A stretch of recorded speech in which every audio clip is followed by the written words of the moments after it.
नमस्ते दोस्तों, आशा की बैठकी में आपका स्वागत है। आज मैं आपको युवा रचनाकार लावण्या नायडू जी की एक छोटी सी मगर रोचक कहानी सुना रही हूँ। कहानी का नाम है देवी। तो सुनिए कहानी आशा की जुबानी। जनवरी की उस सर्द शाम मूसलाधार बरसात शुरू हो गई थी। वह नक्शिक बुरी तरह भिगा हुआ था और जंगल में पेड़ के नीचे खड़ा ठंडी हवा में कांप रहा था। तभी जोर की बिजली कड़की और उसने देखा उस पेड़ के ठीक पीछे एक छोटा सा मकान। उसने चारों ओर देखा।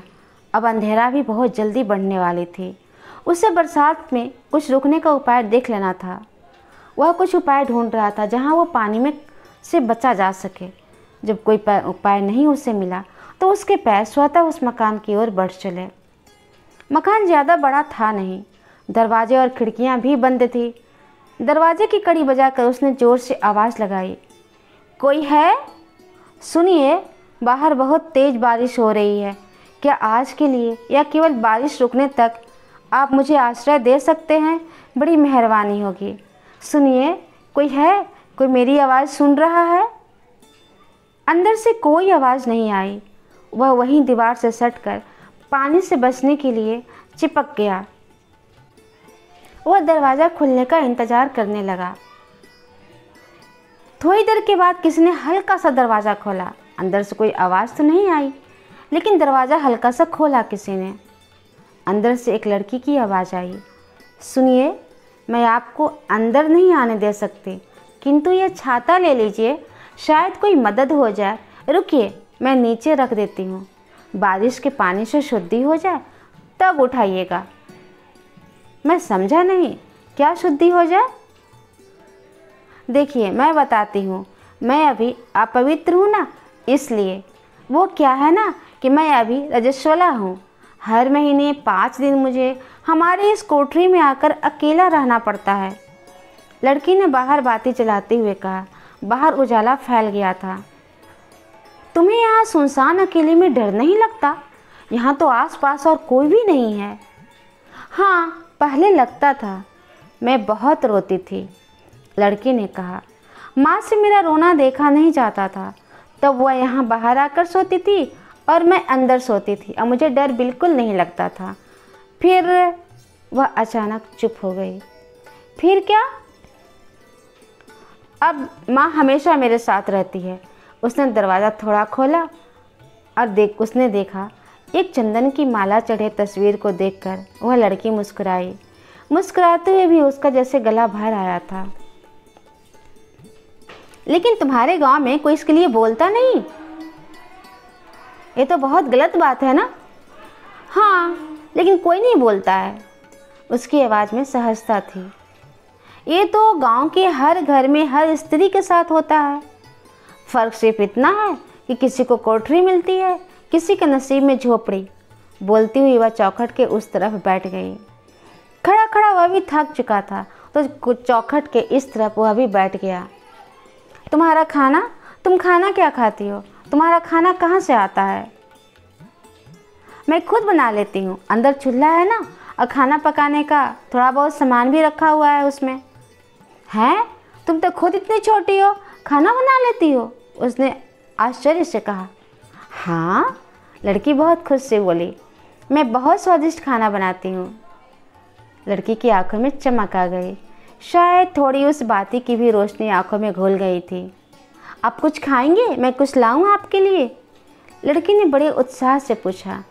पर अगले ही पल, पर आप तो अभी मेरे हाथ का नहीं खा सकते।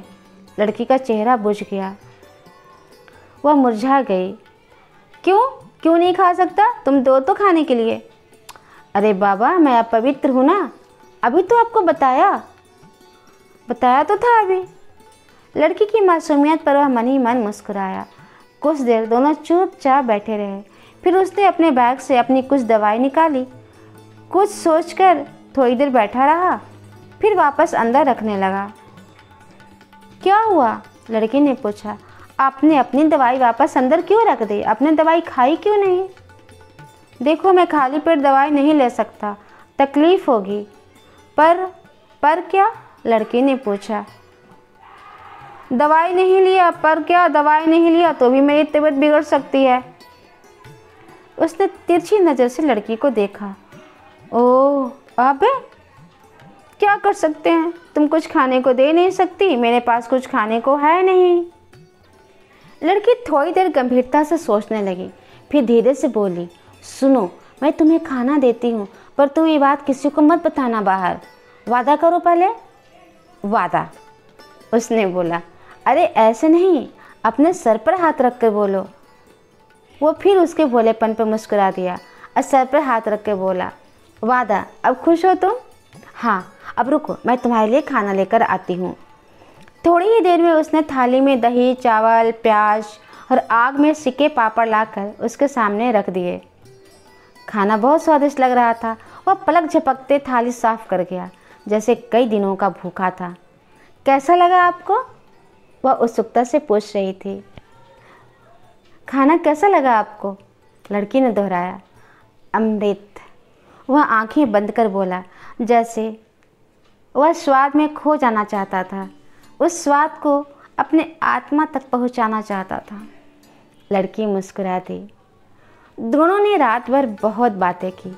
सुबह तड़के बारिश भी रुक चुकी थी। वह उठकर जाने लगा। एक पल के लिए पलटकर उस लड़की को देखा और बोला, सुनो, तुम अपवित्र नहीं हो, और न ही कोई भी रजस्वला स्त्री कभी अपवित्र होती है। तुमने मुझे आश्रय दिया, भोजन करवाया, वह भोजन मेरे लिए प्रसाद के समान था। क्या मैं तुम्हारा नाम पूछ सकता हूँ? क्या नाम है तुम्हारा? लड़की आंखों में आंसू और होठों पर मुस्कान लिए बोली, मेरा नाम देवी है।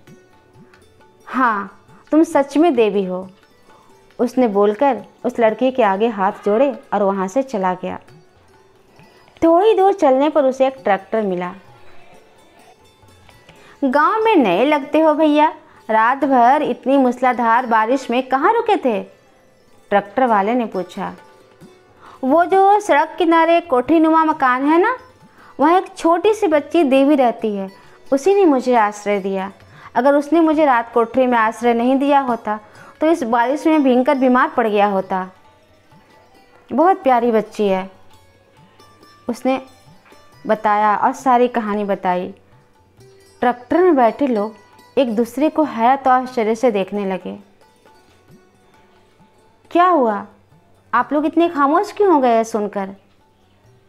भैया, आपने शायद देखा नहीं, उस कोठरी में लड़की की माँ की तस्वीर के बाजू में उस लड़की की भी चंदन की माला चढ़ी तस्वीर थी, जिसकी मौत उस कोठरी में सांप डसने से उस वक्त हुई जब वह रजस्वला थी और उस कोठरी में अकेली थी। वहाँ उसे बचाने वाला कोई नहीं था। अब वहाँ कोई नहीं रहता है, लड़की नहीं रहती है वहाँ, वो अब बची ही नहीं। तो आपको कैसे मिली? सुनकर वह खामोश हो गया। इतिश्री। कहानी कैसी लगी आपको? अपनी पसंद की कहानियों को सुनने के लिए इस चैनल को कृपया सब्सक्राइब कर लें और कमेंट करके बताइए कहानी कैसी लगी आपको। कृपया लाइक करें और शेयर करें। धन्यवाद।